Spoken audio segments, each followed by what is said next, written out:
العيش المرمش، هوريهولكوا ازاي دلوقتي.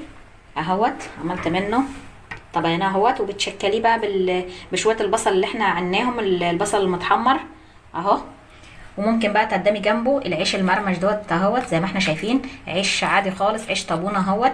بتاخديه وبتقطعيه كده مربعات او على حسب الحجم اللي انت حباه، وفي صاج في الفرن بتدهنيه دهنه بسيطه بالزيت، وتدخليه الفرن بتحمص معاكي، وتاكليه بقى بالهنا والشفا.